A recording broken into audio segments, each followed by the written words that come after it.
l'alimentation est l'un des domaines où se pose de façon aiguë et quotidienne la question des rapports de l'humain avec le vivant, et particulièrement avec l'animal. Or, il y a eu, dans les dernières décennies, des changements dans la façon dont nous considérons les animaux qui se traduisent par des représentations et des problématisations nouvelles de la consommation carnée. Il y a quelques décennies, la viande était un aliment signe de vie et d'énergie, et pour être réputée consommable, il suffisait qu'elle soit économique ou pas trop grasse. Aujourd'hui, pour bien des mangeurs, il faut des justifications additionnelles à cette consommation, et cela sans compter ceux pour qui la viande est désormais du côté de l'immangeable, et je sais que vous êtes plusieurs ici pour qui c'est le cas. De nouveaux pôles de légitimité s'établissent. Il y a tout un travail de l'imaginaire social qui recodifie le domaine du comestible. Il est assez courant de réfléchir à ces phénomènes par le biais d'une sociologie, en invoquant par exemple des mouvements d'opinion, des tendances générationnelles, la génération Y ou je ne sais trop. Mais on peut poser la question d'un point de vue anthropologique, ethnologique ou ethnocritique, et c'est ce que j'entends faire ici. De ce point de vue, c'est toute la dimension du symbolique qui est ici en jeu. Ce registre de conceptualisation qui nous permet de comprendre le monde, d'y mettre des catégories, de le rendre intelligible. Ce symbolique est donc non pas à entendre comme ce qui ne serait qu'idéologique ou faux. Il évolue selon les sociétés, les groupes, les individus. Il tisse la trame de nos visions du monde, construit les façons dont nous appréhendons le réel. Je voudrais donc me demander aujourd'hui comment fonctionnent certains des mécanismes cognitivo-culturels, appelons-les comme ça, par lesquels la viande devient ou pas comestible. Voici la petite trajectoire que je nous propose. Je ne crois pas avoir à vous convaincre que nous vivons dans une idéologie carniste, d'autant plus puissante qu'elle demeure implicite, dotée de la force de l'évidence non questionnée. Mais en même temps, dans toutes les sociétés, même les plus carnophiles ou carnivores, la consommation de viande est problématisée. Elle fait l'objet de prescriptions, de restrictions, de valorisation ou d'interdits. Bref, elle est au cœur d'une constante négociation.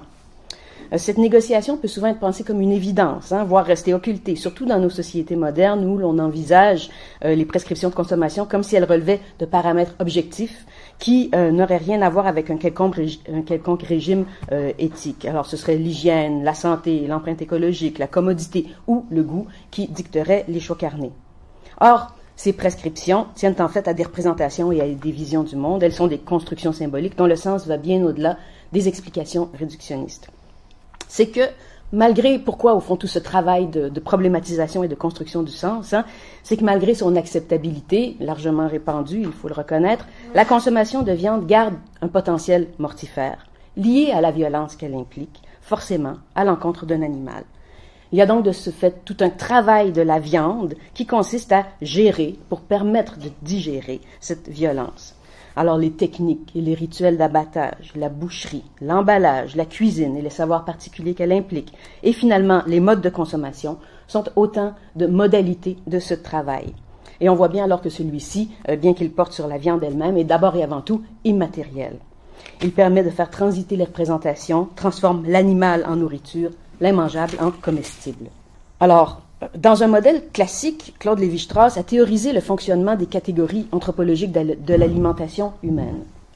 Son triangle culinaire, que vous connaissez certainement, comporte 3 entrées ou 3 états de l'aliment, le cru, le cuit et le pourri. Alors, le cru est un pôle non transformé, le cuit implique une transformation par le feu ou par la fumée, et le pourri implique une transformation par l'eau. Le triangle est traversé lui-même par une verticale qui recouperait d'autres catégories de l'imaginaire, le feu et l'eau, le masculin et le féminin, la culture et la nature, et l'exocuisine ou l'endocuisine, donc la cuisine pour autrui ou la cuisine familiale.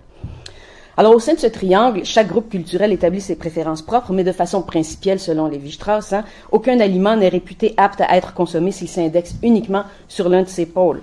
Et donc, dans la logique structuraliste, tout est toujours question d'équilibrage, de rapport entre des termes. Donc, dans l'imaginaire carniste occidental, on comprend bien comment la viande peut devenir mangeable. Un steak cru devient comestible dans la mesure où son statut est modulé par le pourri, d'une part, parce qu'il y a un faisandage, un vieillissement, une découpe de la viande, et par le cuit, par exemple le rôtissage. On comprend donc que ce sont les trajectoires sur les axes de cet angle qui peuvent représenter des mécanismes de symbolisation qui, pour tel ou tel groupe humain, rendent les aliments comestibles. Et on peut symboliser aussi les différents types de travail de la viande opérés dans ce cadre par des techniques culinaires variées. Mais si l'on considère le triangle culinaire au sein du système alimentaire dans son ensemble, l'un de ses traits saute aux yeux vraiment, et c'est à la suite des travaux de Jonathan Hope qu'au fond je me suis interrogée sur la question. Ce triangle concerne uniquement des aliments, sans impliquer ceux qui les consomment. Alors, on a bien l'imaginaire du genre sexuel qui est impliqué en creux lorsqu'on parle de pôle masculin ou féminin, de chaque côté de l'axe, mais le mangeur, au fond, reste le grand absent de ce modèle. Et il est clair que l'aliment est ici un objet dont le statut symbolique est manipulé par le mangeur-sujet. Celui-ci est invisible mais tout-puissant, au sein d'un paradigme qui lui confère sa position centrale, mais de manière impensée et implicite qui la rend d'autant plus puissante. Le triangle culinaire, de ce point de vue, ne fait que formaliser de façon explicite la logique spéciste que l'on trouve dans un grand nombre de modèles dans le domaine. Alors, on peut penser aux guides alimentaires, qui sont des schémas rationalistes de classement évaluatif des aliments et dont le mangeur est bizarrement absent. Jusqu'à très récemment, le Guide alimentaire du Canada faisait la liste des portions d'aliments regroupés par famille qu'il fallait consommer pour avoir une bonne alimentation. Et donc, la logique de l'aliment-objet et du mangeur-sujet s'incarne parfaitement dans ce modèle.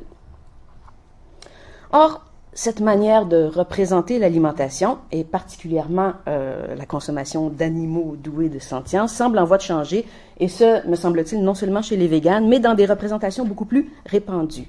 Alors, les paramètres selon lesquels on se représente la consommation de viande, le travail symbolique que cela requiert, me semble être en évolution. Un révélateur de ce changement de paradigme concerne justement l'évolution des guides alimentaires. Alors, dans les dernières années, on a vu apparaître dans certaines des formules les plus novatrices, mais encore très conservatrices, cet acteur incontournable, le mangeur, souvent présenté comme une silhouette qui vient ici faire de l'exercice. Ici, vous avez le guide alimentaire français. De ce point de vue, le guide alimentaire brésilien, qui lui a été produit en 2014, est vraiment inspirant et on souhaite que le nouveau guide alimentaire canadien attendu sous peu s'en inspire. Ce guide est fondé sur une série de principes, sur bien sûr des conseils sur la manière de produire, d'acheter, de cuisiner et de consommer les aliments, mais il y a aussi une série de conseils qui sont au nombre de 10, Voilà.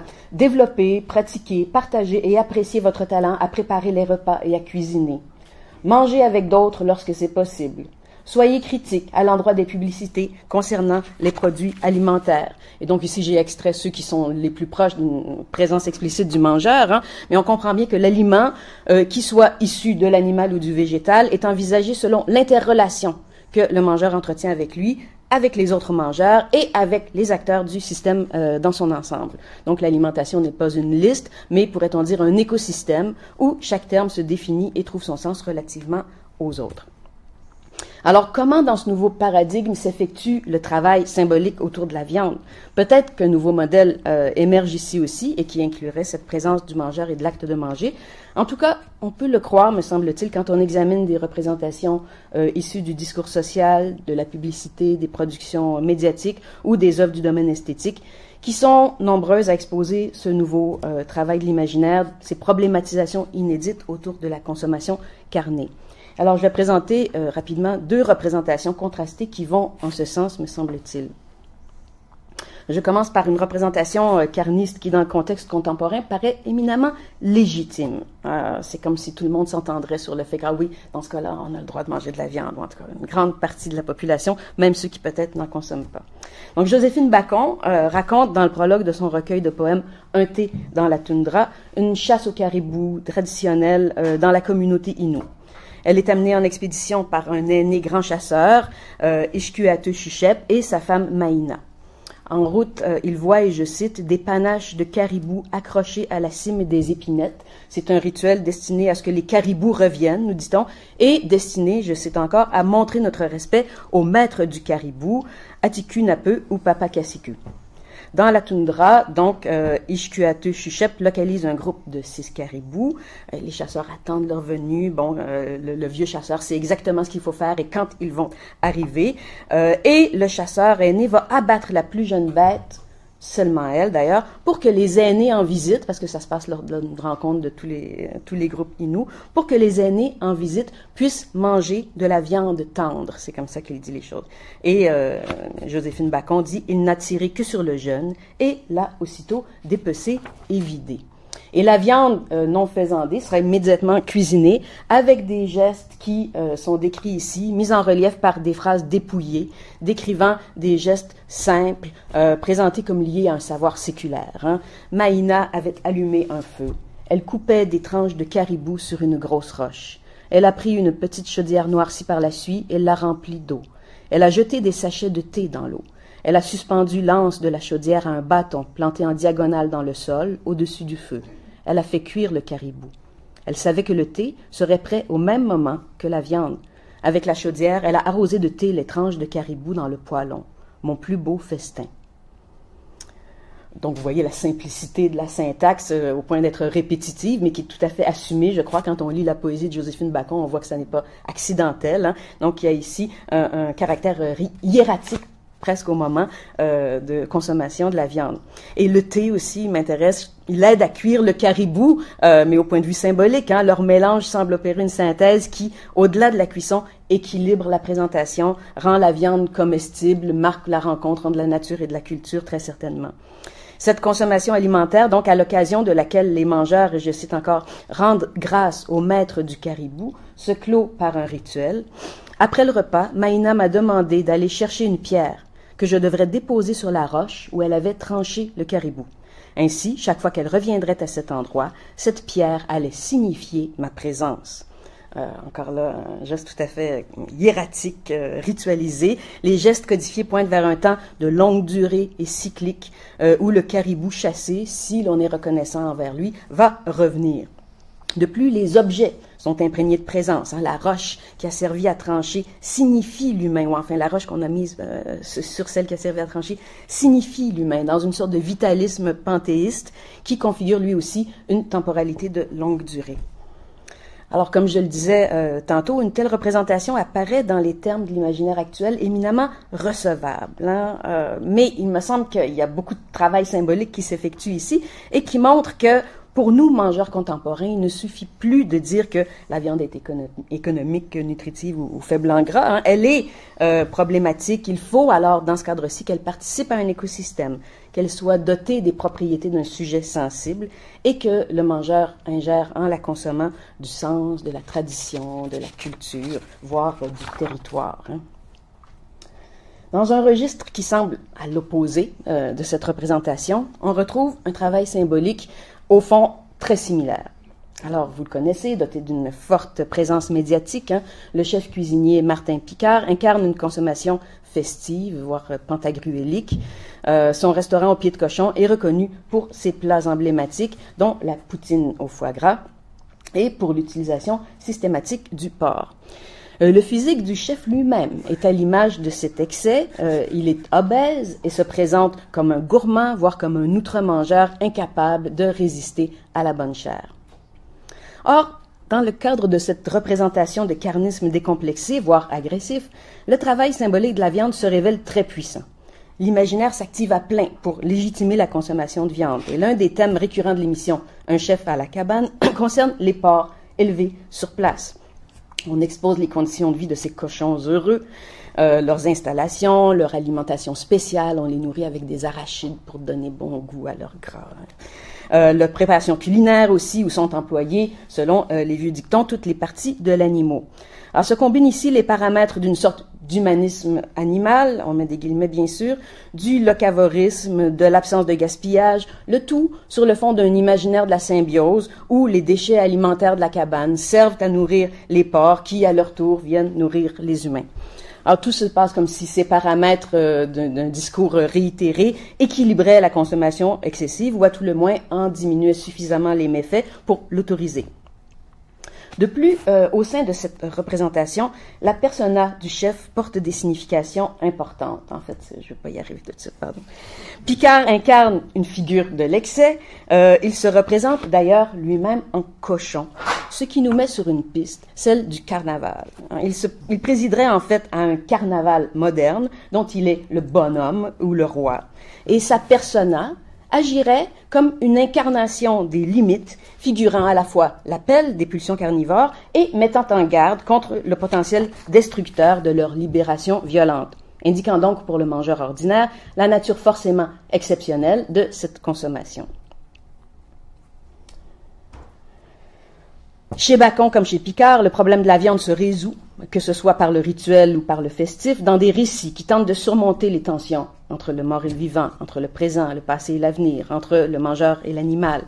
Alors le caribou ou le porc deviennent des aliments réputés bons à manger à cause des valeurs qu'ils incarnent littéralement dans leur chair, parce qu'on leur confère une forme de présence qui est une agentivité, et dans le récit à tout le moins, et qui en fait des sujets dans le cycle alimentaire. Corollairement, la position même du mangeur se modifie, il n'est plus dans une extériorité surplombante, invisible et tout-puissant, mais participe désormais à cet écosystème. En somme, dans ce nouveau travail des représentations, des récits et des problématisations que suscite le carnisme, nous serions en train de passer du triangle culinaire au cercle de vie qu'on associe volontiers aux cultures autochtones, un système donc qui se fonde sur la relation symbiotique et durable qu'entretiennent le mangeur et le mangé. Alors, évidemment, le temps va montrer quel sera le résultat de cette activité symbolique et nous dira si elle sert de discours paravent pour justifier une idéologie ou devient au contraire un cheval de Troie venant miner le carnisme de l'intérieur.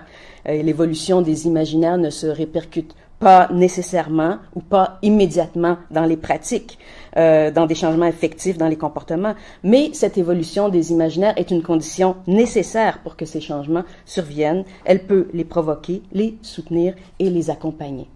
Merci.